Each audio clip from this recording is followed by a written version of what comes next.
All right, so welcome back. Here we are with another episode on Fearlessness and Mercy with Denise Payne. And this is our episode called Yoga is Served that we'll be doing, I don't know, pretty regularly. This is my friend LR, Lisa Richardson. Good evening. And we'll be co-hosting this particular episode called Yoga is Served, where we review classes and teachers and structure of the yoga. Talk about yoga. Yoga. Yeah, yoga. Yoga in Phoenix. Yoga in Phoenix. Yeah. Mm-hmm. All right, good. So, what do you think about yoga in Phoenix? You've been in Phoenix for a while. What is it that comical? Well, I don't know. I mean, you and I have talked a lot about it, and that's what inspired us to do this show anyway. Mm-hmm. But it's been, I don't know, coming from Bali after so long, it's been, I mean, I don't want to say, I'm not being disparaging about the teachers or the studios, because they're lovely and the studios are beautiful, but the classes themselves, for me personally, have been exceptionally disappointing. Mm-hmm. And just, I mean, there's plenty of people out there that probably know who you are. There might be some people out there that don't. But, you're basically a master yoga person. I don't know what exactly you call it. So I guess it's called that. I would say, I'm definitely I'm probably not a beginner, but just very intermediate. And I'm from here, and I think the yoga is disappointing. Oh, okay, well, fair enough then. I've done yoga in other places, and knowing what you know about yoga and what you've kind of showed me leads me to, agree with you in some of those respects. So yeah. I guess I kind of want to say, you're kind of a tough act to follow, or it would be, I don't want to say like difficult to please you, but it's impossible. There's a lot of improvement, I think, for yoga here in Phoenix, for sure.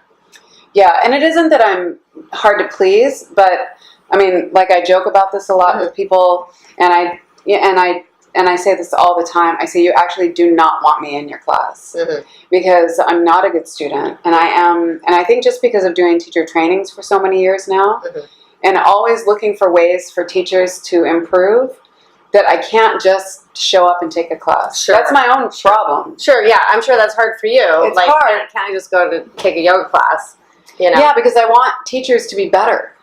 Sure. And so even just, if I just get hooked onto one little thing where I'm like, oh God, I just, I wish that little bit were different. Like, name one thing. Yeah. Name one thing. Well, let's talk about what our episode is about. Okay, sure. And this first episode is specifically on yoga, music and yoga classes. Great subject. Yeah. Because it's been shocking. Shocking would be a good Shocking word. is definitely the word. Yeah. Like, if you could name the most shocking song you've heard in a class so far, because I can think of one. I can think of several, but what comes to mind is Crazy Train, Ozzy Osbourne. Ozzy Osbourne, Crazy Love Train. Ozzy Osbourne. Love Crazy Train. I don't love it super loud while I'm doing yoga. Yeah, no. Or even super quiet. Exactly. That's a good point. Even super quiet would have been annoying. I would say that my least favorite would be, well, I have two examples. Oh, okay, all right. She has more than two examples. I do, okay. I would say that the first example would be Stairway to Heaven in Shavasana, full blast. Ooh. Yeah. I would say that was a tough one, and I want to lay there, and I want to like stay in my practice, and I want to be like a good yogi in class, but I'm like bouncing up and down on the floor because I'm laughing so hard, and I'm trying to stifle my laughing because it triggers so many memories that there's no way in the world that I can relax during Stairway to Heaven. Well, and the most sort of the part of yoga that is supposed to, cement the end of the, sort of practice in a very relaxation type of moment. Music in general in that moment is not preferred, and Loud music is definitely not preferred, and like hardcore rock and roll would be, 3 strikes and you're out. Now, I've been in some yoga classes here in Phoenix where music was played. It was really more like, I wouldn't even say instrumental, but very low, very in the background. Right. Something a little more relaxing, and that's certainly, again, I prefer nothing, especially during Shavasana. Yeah. Did I say that right? Yeah, Shavasana. But if I had to, because sort of at the mercy of whatever, the teacher's doing or wherever Right. they've come from, something sort of relaxing would be okay. So. Yeah, I think so. Like, I can play some soft music during Shavasana. You do? I do. Okay. In Shavasana, or I will sing. Okay. Sometimes I'll sing mantra to the students. Mm-hmm. Or I just won't do anything. I'll just let it be quiet. Mm-hmm. But the loud rock and roll, what was the Shavasana yesterday? Do you remember? Oh, remember, was that loud piano or something like that? I don't know. I blacked it out. Blacked it out. Well, and actually, whatever song it was, which was completely not preferred, it kind of came down. I'm like, oh, like in milliseconds, I'm thinking to myself, oh, maybe he's going to turn it down, for this. And then he like ratcheted it up. I'm like, And then a minute later, like, we took it straight down and we were like getting out of Shavasana. Right. So it's just, maybe it's, also like coupled with poor time management as well. Sure, I yeah. don't know. What was the one in Shavasana where it was a lady singing, God, I don't even know the song. And she was singing about like, what was the word you were saying? It was like, this was a while ago. It was a few weeks ago. I know, I'm trying to remember what it was. Like, and this weight, what is this weight on me? Right. Oh, it was a terrible song. It's like probably a bad example, but. Yeah. Yeah, like I like I'll play a little bit of music. I do like to play music for Shavasana. I have like signature songs that I play for Shavasana. And, but I don't like even the music during like a strong Hatha or Vinyasa style yoga, like the ones that we go to in the morning. Mm-hmm. I don't play music in those classes because Satjivan Singh, my teacher, always said to me, Satraha, music and yoga have 2 very different vibrations. And I really took that to heart. He said, never play music in a yoga class. And when I do go to classes now in Phoenix with you, I've been to more classes in 2 months than I have in probably, 15 years, to tell you the truth. And the music, it's like so triggering. So yesterday in the class we took, they played, and what's the name of it? It was a flow class, by the way. It was early morning, like Vinyasa. whatever. Sunrise flow, is what you call it, but not Vinyasa. Mm-hmm. And who plays I Want My MTV? I can't. Not David Bowie, but no, oh my God, no, it's not. Yeah, not David Bowie. It's not. You know what it is? It's my MTV. Yeah, it's like this reminds me of a time in my life. Sure. When I was much younger. Clearly, when that song came out, it's like contradictory to what it is that I'm doing at the time. Mm-hmm. And what was that other song yesterday in class? There was another one. God, they were all so bad. Yeah. Something. It's just so bad, but I know that like about 10 years ago, yoga teachers started posting on Facebook, here's my my playlist for class today. See you at 10. And posting playlists. Like, let's talk about why that's wrong. Okay? Well, wait, don't answer that. Let me tell you why that's wrong. Tell me why it's wrong. First of all, it's probably to a very small audience. We don't necessarily need to get into a big copyright conversation here, but, what are you drawing people in with? Your playlist or the practice of yoga? I would think it would be the practice of yoga, and then I'll kind of piggyback on something you said the other day. A lot of people have asked you, can you share your set list today? Right, and you and I both have a problem with that. Yeah. Like, we want musicians to make money, and I don't share my music. Mm-hmm. I tell people where they can buy it, though, for sure. Yeah. Yeah, so there is that as well. But I don't know, it's like this. It's like you're almost DJing a yoga class at the same time. That's not what it is. Well, maybe regarding this music thing, I mean, kind of let's go back to, I mean, like, who was Satjivan Singh, and clearly he was a yoga master, and Right. you trained under him For like 20 years. Okay, Yeah. so he was a mentor. And so where do you think like his sort of ideals came about, mixing music and yoga? Yeah, it just wasn't, Kundalini yoga never had music in it. I think it does now, though, because it's been more modernized. But, I mean, he studied directly under Yogi Bhajan, like the king of all Sikhs here in America. And there was just no music. The vibration is different because when you're moving and breathing, you're creating resonance within your own resonant frequency in your energy bodies. When you're playing outside or external frequencies, if you don't hit that resonance, which like I'm not going to resonate with I want my MTV. Then there's discord in the Or Crazy Train. or Crazy Train. Right. Then there's discord during a practice where you're meant to be creating resonant frequency. And I mean, like, I can personally attest to that because, I've sort of, in a way, if I want to do yoga in this town, maybe different towns are different, whatever, but different towns are different. I sort of have to make my peace with whatever that teacher's going to offer, and frequently it comes with music. So, and I love music. I'm a total music lover. We both are. Yeah. So I sort of have to make my peace with that. But I will say, on the subject of sort of resonance and what's, clashing in a bad way. Right. Like when he said, okay, hey, he called a sequence, right side, left side. Then he says, okay, why don't you do that 2 more times? I mean, I am distracted. Like, I can do a sequence, but I am distracted by the music. And next thing I'm like, what was the next one? And then, I was trying to find out the guy next to me. I'm looking at you. Right. And I see you looking at that guy, and I'm like, I'm going to wait for you to do it because then I know what I'm going to do. Right, sure. So, I mean, I felt and then I just did different stuff anyway. Right. I just felt like I could, I'm going to say like I couldn't, but it was not, it was distraction. Distraction from, a yoga, a practice of yoga that could be very focused. Yeah. Yeah, I mean, like some like really familiar guitar riff, that you just want to all I could get crazy and dance and smile and be with your friends or whatever. All I could think of was Monica at the highlighter.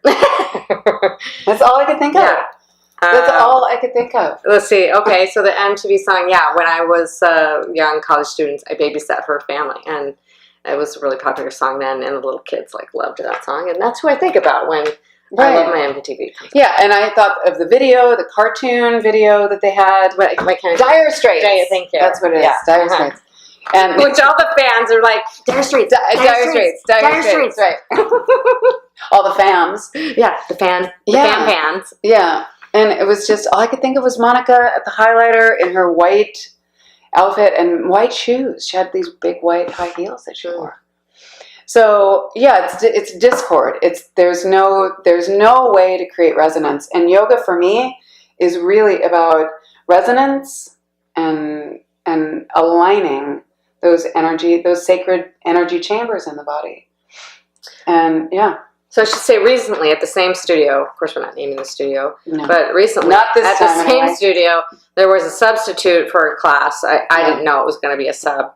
And she, I think, was surprised at the size of the class. So she noted that she was surprised that she'd be teaching to so many people. And she said, I don't even use music. And I was like, yes. And you know what? It was an amazing practice.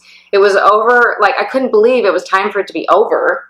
I cried my eyes out in Shavasana. I don't know if it's because there's no music, but it was just so powerful, and I really needed that. I'm like, just give me one class, more of that, please.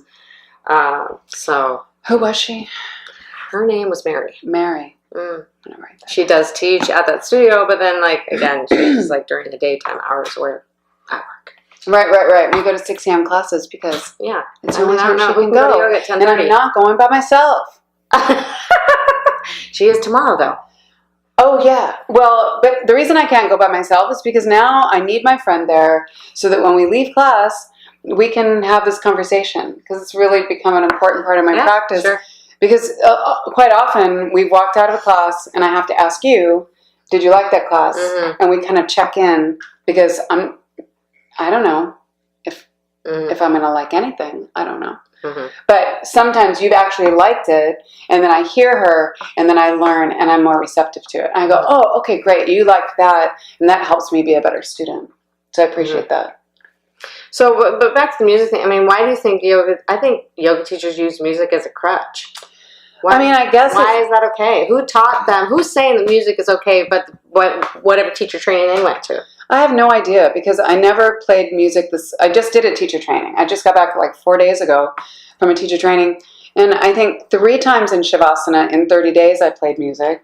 Most of the time I sung mantra, and every other time other than that I was quiet. And I never played music during class. I played a little bit during restorative, because restorative is different style.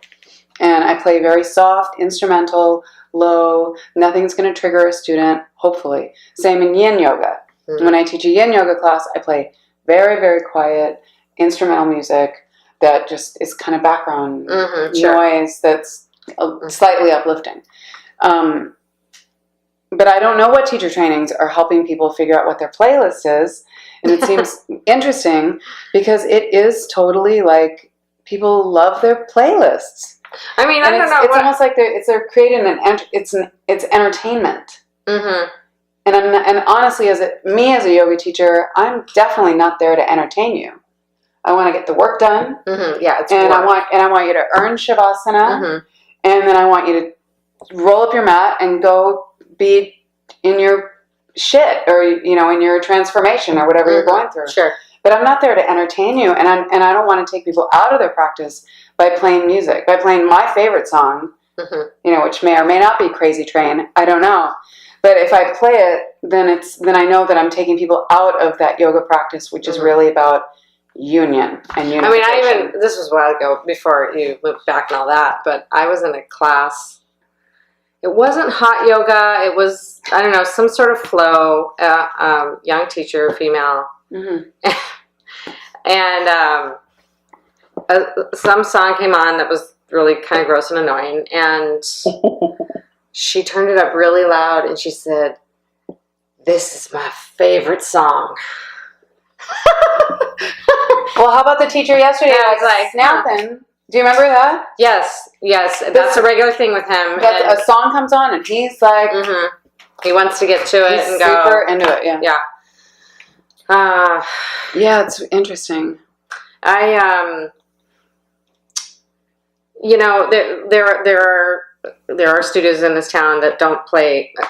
I feel like there's a certain studio that has maybe like a certain culture, or it must be, maybe the owner that's sort of laying out the culture or the style of the studio. Okay.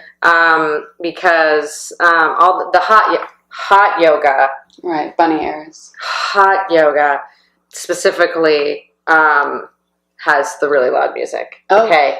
And then I thought that was kind of just something that went with just hot yoga, but then these other classes that I've been to, and it's, And these classes are at 6 a.m., by the way. This is Crazy Train is at 6 in the morning. And it's, I haven't been to any classes that, well, I take that back. I did go to that one studio, the one near to me. Would you like some more wine? Yeah, Can I fill you up? I did go to that studio that you haven't gone to with me yet? The one near me? Yeah, which one? Well, yes, I'm ready. Let's do it. I'm excited about this. All right, so let's very go. Motivating. So did he play music or not? He studied with Dharma Mitra, and I don't remember if he played music or not. God, how could you not remember if they played music or not? I'm thinking that he did, but it was kind of wasn't Crazy Train in the background. Right. Yeah, it wasn't Crazy Train.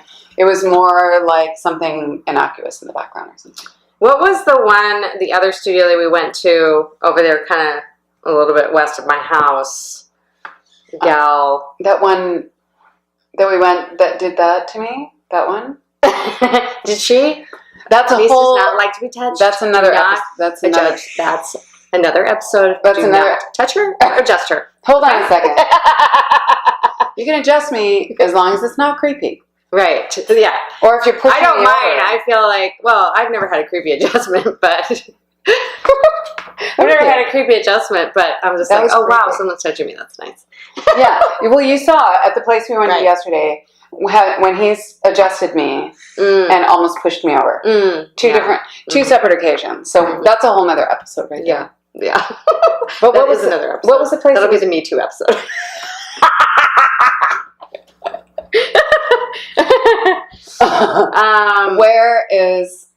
Where was that place that was? Over there, the gal. Anyway, she played music, but I don't remember it being so horribly loud and annoying.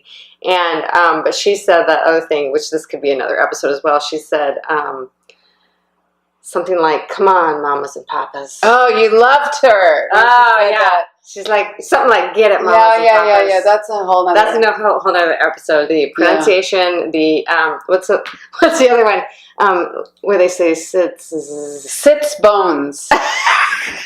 Write this down. Write down your episodes. It's a good time to take notes. Sits bones. I'm sorry, but they don't exist. Right. Or only if you have hemorrhoids and you're hemorrhoids. And the hemorrhoid episode. The hemorrhoid episode for a sits bath. We don't have sits bones there, people. Yoga teachers, hear me now. Listen to me later. Right. Or is it the other way around? Listen to me now and hear me later. We don't have sits bones. We have sit bones. We have sitting bones. And we have ischial tuberosities, but we do not have sits bones. There's no such thing as SIT-Z. Unless you're taking a bath because you have hemorrhoids. Just calm down a little bit. All right. Take it down. Take it down, Payne. So, okay, what else about music? What kind of music? All right, so if someone did play music, and then you're okay with like quiet music in the background, something soft and melodious that doesn't distract you. Correct. Yeah, not so much. I wouldn't want something so like poppy or something very, sort of just that beautiful, just that memorable music that you're like, I was with, so-and-so at so-and-so bar, and that's where we fell in love. Right. There's a teacher over at that other studio, this is a song that's playing when he dumped me. Yes. I don't want to remember hear that. these things. Right. Yeah. Another gal, I know that's a teacher. I think she's a pretty good teacher. She would always start the class quiet. Okay. And then when we sort of got into our flow, she would put some music on, and it was, and I don't mean like, it's not like it was classical, not orchestral, you know what I mean? Yeah. Because classic... I don't want to hear classical music either. There's a difference, did you know? Yeah, I did. Okay. So anyways, it was like music, I can't even think of a song. It was music that was familiar that I knew, but it wasn't annoying, it wasn't hardcore like 80s rock and roll. And it was very soft. Right. And it didn't take away from our yoga and the poses we were doing and the work that we were doing. Right. That's good. Is that place where we like? One of these days. We're going to name these places. We're going to name the places. Yeah, for sure. So just to be sure that we're not sued for slander. Yeah. But the one over there, it's kind of south of Trader Joe's.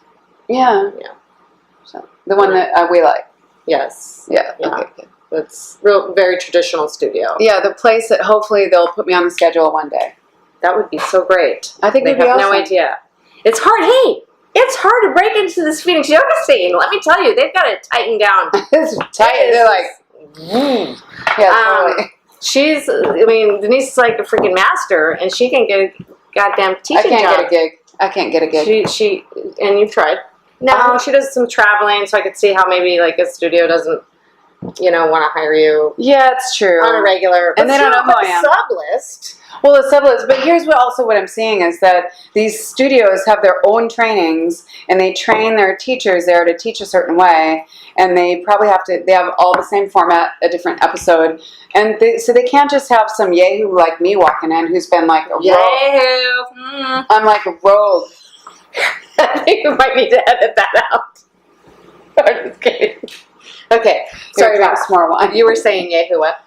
Well, I'm a little bit rogue. I've been a rogue yoga teacher for a long time, and I do what I want. What do you mean rogue? Rogue? What do you mean? I mean, I've just been like a little bit of a maverick. You know what I mean? Is that not working? Channeling your John McCain, or I'm channeling Tom Cruise. are you saying you don't fall in line into what they think like this sort of yoga system should be? No, I think I have the experience to teach however I want. Mm-hmm. And so it's going to be Maybe hard. that's threatening, or they don't like that, or Well, they just like their format because I think it's safe. I'm not a safe. Definitely not. I'm a safe teacher. And you are so safe. I'm like so safe, but maybe not for their format. I'm never going to teach that format. I'm never starting in child's pose, and I'm sure as shit never doing cat cow in a class. Throw a little cat cow here and there, and you're like, no.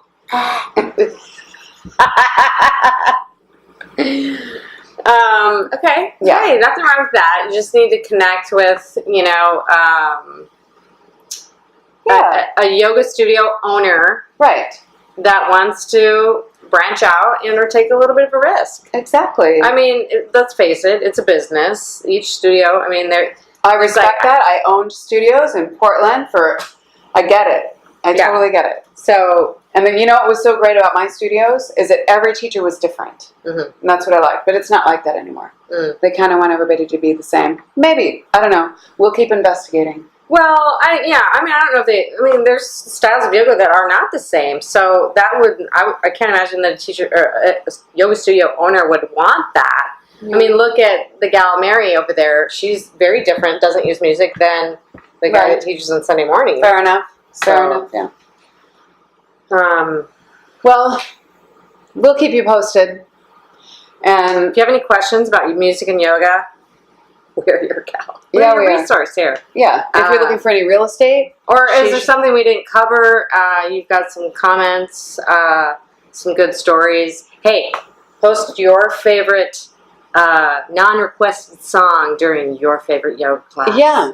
Yeah. Or your favorite playlist. Or or the song that distracted you the most, or the song that you loved the most, or why you love music in a yoga class, or why you don't. Yeah. and thanks for another great episode. Thank you. Yeah, perfect. Okay. All right. We'll see you next time on Fearlessness and Mercy and Yoga is Served with DP and LR. Night. Night. What'd you do? Did you do this? No. Oh. We'll leave Like, Fearlessness and Mercy. We'll leave that in there. Edit that out. No, we won't.